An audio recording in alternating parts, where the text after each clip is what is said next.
Bienvenue dans le Moment MMA, émission du jeudi 7 août 2025. Et on commence tout de suite avec Khamzat Chimaev qui a donné une interview très intéressante à ESPN. Je vous explique tout ça. Il a commencé par revenir sur les raisons pour lesquelles il fait une grosse partie, ou en tout cas la dernière partie de son camp d'entraînement en Californie. Il a tout simplement suivi les conseils d'Arman Saroukian, qu'il côtoie régulièrement depuis 1 ou 2 ans. Par le passé, ça lui est arrivé, lorsqu'il était autorisé à se rendre aux États-Unis, d'aller à Las Vegas. Alors il le dit très honnêtement, il y a de très bonnes salles, il y a de très bons sparring partners, mais par contre, je n'aime pas le climat, il fait beaucoup trop chaud et j'ai l'impression que chez moi, en tout cas, ça ne favorise pas ma récupération, alors que là, Tsaroukian m'a vraiment très bien vendu la salle, m'a vraiment très bien vendu l'état et les coachs. Donc j'ai décidé de suivre ses conseils et pour l'instant, il a l'air de ne pas être déçu. Il a aussi indiqué qu'il ne sortait pas beaucoup de chez lui, mis à part pour l'entraînement. Il a vraiment très peur de tomber malade. Ce qu'il explique, hein, c'est qu'il aime beaucoup rencontrer ses fans, prendre des photos, etc. Mais il a peur malheureusement de prendre une photo avec un fan qui est malade, que celui-ci lui refile la maladie et que ça le gêne dans son camp d'entraînement, ou encore pire, on approche de l'échéance, on approche de la date du combat, donc il ne voudrait pas, bien sûr, devoir déclarer forfait. C'est quelque chose de très récent chez lui, de vraiment prendre soin, de vraiment prendre en compte tous les aspects du MMA, y compris la récupération et le fait de ne pas vouloir tomber malade, parce qu'il l'assure, hein, par le passé, il lui arrivait très régulièrement, après l'entraînement de fin de journée, de sortir avec ses amis et de ne rentrer qu'en pleine nuit. Mais en tout cas, c'est fini, fini pour l'instant, tout du moins. J'ai aussi appris quelque chose que peut-être vous saviez déjà. Il a voulu se lancer dans une carrière de MMA et il a commencé à rêver de devenir champion de l'UFC le jour où il a vu Conor McGregor mettre KO José Aldo. C'est vrai que ça a été un grand moment de l'histoire moderne du MMA. Je pense qu'on peut le définir ainsi. Il est aussi revenu sur la différence entre la lutte olympique et la lutte, le grappling adapté au MMA. D'après lui, hein, si un champion olympique rentrait avec lui dans la cage, il le dominerait. Par contre, si lui allait faire un match de lutte contre ce même champion olympique, malheureusement, il s'inclinerait dans ce combat-là. Mais c'est tout à fait logique. D'après lui, le journaliste lui a aussi fait remarquer quelque chose qui revient sans cesse le concernant sur les réseaux sociaux et sur les différents médias dédiés au MMA. On a l'impression qu'il donne tout dès le début, qu'il se livre à 100% dès les premières secondes du combat et qu'ensuite il le paye par la suite si malheureusement il n'arrive pas à terminer son adversaire très rapidement. Ce que lui explique, c'est que très rapidement dans un combat, souvent dès la première phase de lutte, il sent s'il va être capable de terminer son adversaire rapidement ou pas. Donc, ce qu'il explique, c'est que dès qu'il met la main sur son adversaire, s'il sent qu'il peut le terminer au premier round, alors il donne tout, tout de suite à 100% pour le finir. Mais s'il a l'impression que ça va prendre un peu plus de temps, le deuxième round, ou encore plus loin dans le combat, alors il adapte la stratégie, il adapte son allure et son rythme. Alors je sais que certains vont me répondre que contre Gilbert Burns ou contre Kamaru Usman, il avait l'air extrêmement cramé. Écoutez, peut-être qu'il a appris à ajuster ça avec le temps. C'est tout ce que je lui souhaite. En tout cas, il a forcément aussi évoqué son futur adversaire, le champion, le Sud-Africain Dricus du Plessis. Il n'est pas très inquiet quant au fait qu'il va réussir à l'amener au sol, tout simplement parce que des strikers ont réussi à l'amener au sol ou ont réussi à un moment à le renverser et à prendre le dessus. Il cite par exemple Whittaker ou encore Darren Till. Et lui, il dit: «Je suis un des meilleurs lutteurs au sein de l'UFC, alors je ne vois pas pourquoi moi je ne réussirais pas à le mettre au sol. Si ces gars-là ont réussi». Il y avait une rumeur le concernant aussi qui avait été lancée par Caio Borraio, à savoir que s'il devenait champion, pas samedi prochain, mais dans une dizaine de jours, alors il prendrait sa retraite parce qu'il a déjà beaucoup d'argent, des problèmes de santé et une grosse pression de son pays. Il dit que c'est totalement faux. Il ne sait pas où Caio a entendu parler de ça parce que lui n'a évoqué la retraite avec strictement personne. Il estime avoir encore besoin d'argent. Et puis d'ailleurs, il a toujours pour ambition, comme il le disait il y a quelques années, de devenir triple champion. Pourquoi pas descendre chez les poids welter? Il a un nouveau coach dans son équipe. Ce coach lui a dit que s'il s'y mettait sérieusement pendant quelques mois à la diététique et à la préparation physique, alors il pourrait pourquoi pas descendre chez les poids welter et devenir champion. Il pense d'ailleurs que Jack Della Maddalena, le champion actuel, serait un très bon match-up pour lui. Et puis ensuite, pourquoi pas aller tenter sa chance chez les moins de 93 kilos. C'est quelque chose qu'il envisage. Le journaliste lui pose une dernière question assez intéressante. Devenir champion de l'UFC, c'est souvent un gros changement de vie. Est-ce que tu es prêt pour ça? Est-ce que tu t'es préparé à cette notoriété et potentiellement à ces sommes d'argent qui vont rentrer? Réponse assez simple, je gagne déjà plus d'argent que beaucoup de champions au sein de l'UFC, donc je sais ce que c'est de pouvoir s'acheter des grosses voitures, des montres, des objets de luxe. Ça ne changera rien du tout chez moi. Et puis il conclut en affirmant que s'il n'a pas été très actif jusqu'à maintenant, c'est beaucoup parce qu'il était interdit de territoire américain, donc c'était pas très facile. Mais là, si tout se passe bien, il espère être de retour dès le mois d'octobre, et pour le coup, pas aux États-Unis, mais à Abu Dhabi. Comme on parle de Khamzat Chimaev, on se souvient qu'il avait eu une petite altercation avec Sean Strickland. En tout cas, c'est quelque chose que nous avait raconté Sean Strickland. Strickland est revenu là-dessus. Ce qu'il reproche à Chimaev, c'est de ne pas s'être conduit en homme lorsqu'il est venu dans sa salle. Pourquoi? Parce que dans la salle de Sean Strickland, qui est l'extrême couture, si je dis pas de bêtises, il y a beaucoup de combattants de haut niveau. Et Khamzat Chimaev, lorsqu'il est venu, il a choisi de s'entraîner avec un gars qui avait un palmarès de une victoire pour une défaite. Et il aurait donné comme argument que ce gars-là avait le même gabarit que son futur adversaire. Sauf que Strickland dit ok, c'est facile de briller contre un gars comme ça, alors que la salle est pleine de combattants de haut niveau, et toi tu choisis en gros d'aller chercher un mec qui n'est pas forcément de ton niveau, tu choisis la simplicité. Voilà, c'est ce qu'a expliqué Strickland, que Chimaev n'avait pas du coup un gros mental, qu'il ne voulait pas se dépasser. Chimev lui a fait une réponse assez particulière. Écoute, tu pouvais parler quand je n'avais pas l'autorisation de venir aux États-Unis. Maintenant j'ai mon visa. Si tu as un problème, je suis en Californie. C'est signé Khamzat Chimaev. Son futur adversaire, lui, Dricus du Plessis, il assure qu'il voulait absolument affronter Chimaev à Abu Dhabi parce qu'il avait l'impression d'aller combattre à l'extérieur, d'aller combattre chez son adversaire, comme il l'a fait de nombreuses fois dans sa carrière.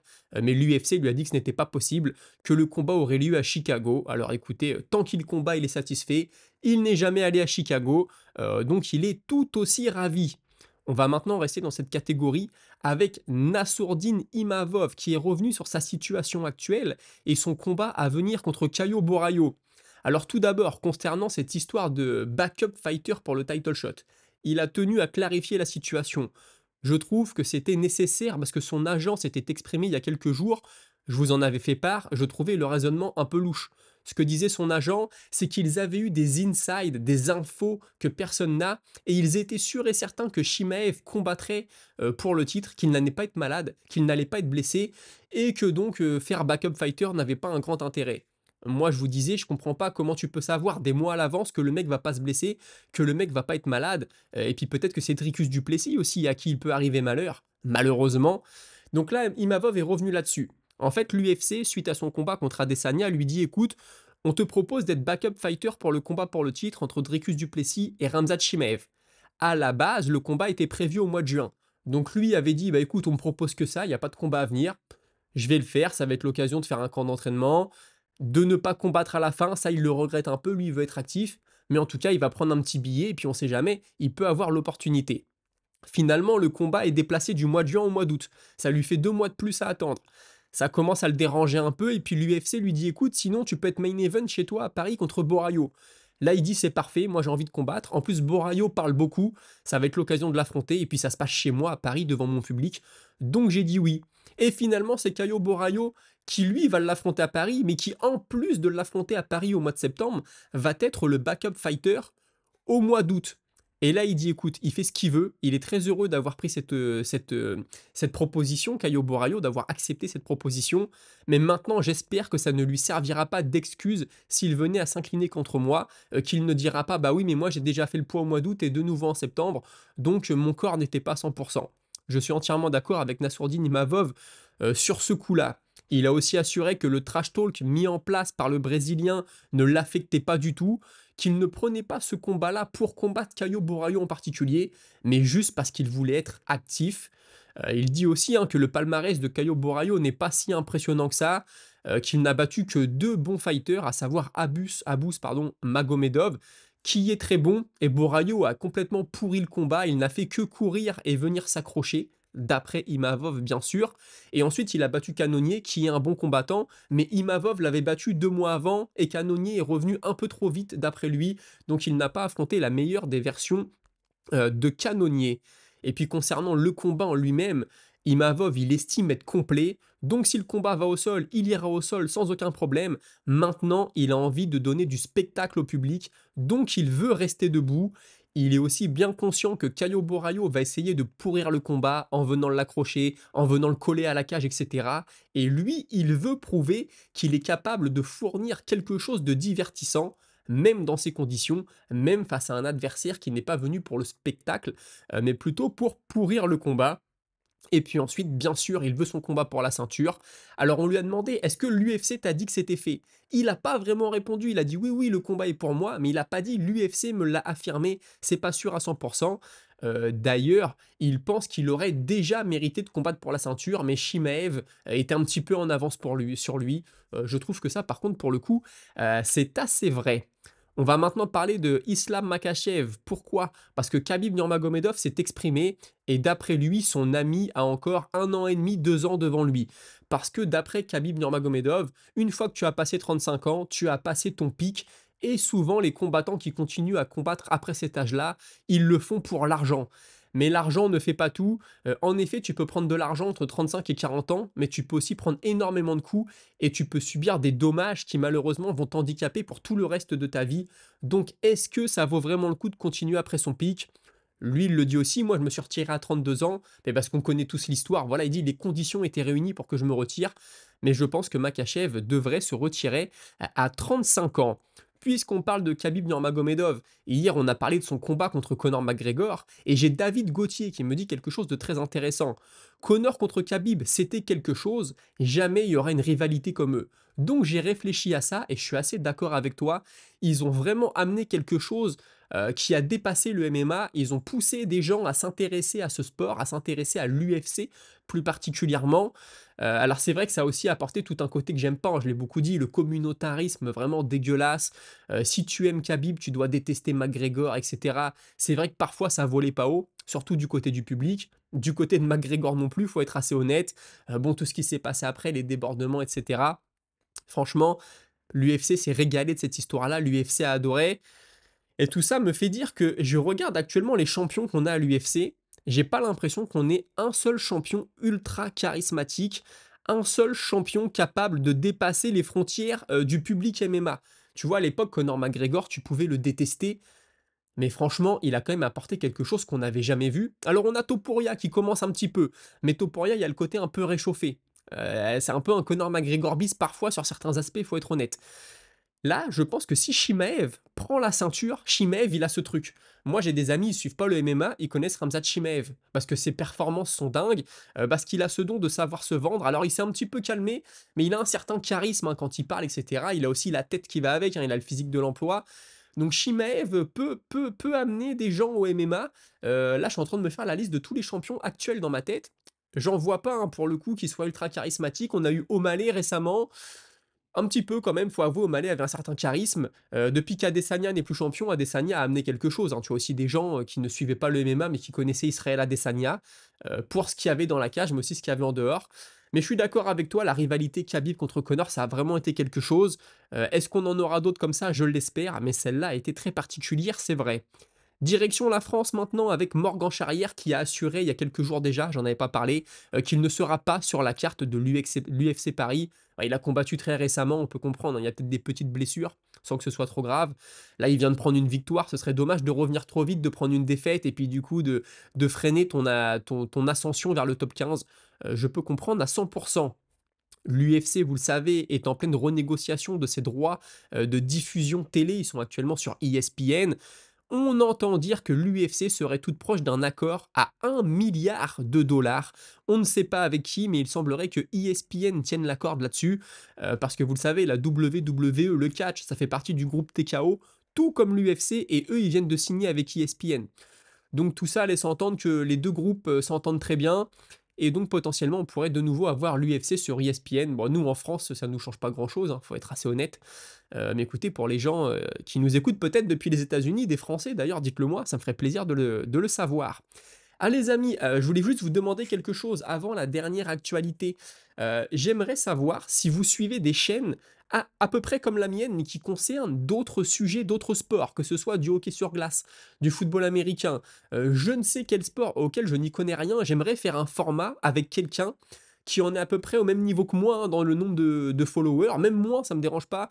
Voilà, quelqu'un qui essaye d'apporter un œil nouveau, un souffle nouveau sur un sport, pas forcément très démocratisé, que moi je fasse une vidéo sur sa chaîne, qu'il m'apprenne des choses, et à vous aussi au passage, et que lui ensuite vienne avec son public et qu'on parle de MMA. Ça m'intéresse, dites-moi, si vous suivez même du sport automobile, j'y connais rien, du sport alpin, du ski, je ne sais quoi, de la glisse, je ne connais pas, donc écoutez, faites-moi signe si vous connaissez des gars et qui pourraient être intéressés, pourquoi pas. La dernière actualité du jour, ce sont des nouvelles de John Dodson, ancien combattant de l'UFC, vainqueur du TUF, 2 fois prétendant à la ceinture des flyweight de l'UFC face à un certain Demetrius Johnson. Il est aujourd'hui champion au bare knuckle. On l'a aussi vu faire un passage au Rising. On parle quand même désormais, hein, d'un vétéran. Il approche les 40 combats seulement pour ce qui est du MMA. Et il est âgé aussi, hein, de 40 ans maintenant. Et on lui a demandé, parmi tous les sports de combat qu'il a pratiqués et les organisations qu'il a fréquentées, quelle avait été son expérience favorite. Sa réponse, je ne sais pas, hein, si elle est sincère ou intelligente et opportuniste, mais il a répondu le BKFC, le bare knuckle, parce que tout se passe beaucoup plus vite, il y a plus d'intensité et une recherche du chaos qui est accrue. Il a aussi indiqué qu'il n'excluait pas un retour à l'UFC, mais il devait d'abord enchaîner les victoires au bare knuckle pour solidifier son statut de champion et revenir à l'UFC, voilà, avec un titre, avec quelque chose à vendre. Le problème, c'est que lui, c'est un flyweight. Ensuite, il est monté chez les Batam. Quand tu vois l'état des deux catégories, franchement, John Dodson à 40 ans, je pense que tu as fait ton temps à l'UFC. Continue à prendre des titres au bare knuckle, peut-être à prendre de l'argent aussi, je te le souhaite. Mais l'UFC, je pense que ça risquerait d'être assez compliqué pour lui. Les amis, pensez à me suivre sur tous les réseaux, notamment gratuitement sur Patreon. Et on se retrouve très prochainement pour une nouvelle émission dédiée à l'actualité des arts martiaux mixtes. Et au passage, si on n'a pas le temps de se rentendre avant la fin de semaine, n'hésitez pas à aller voir notre ami de chez UFC Analyse et Pronostic qui vous dira tout ce qu'il y a à savoir sur l'UFC du week-end entre Dolidze et Hernandez. Passez tous une très bonne soirée. Salut.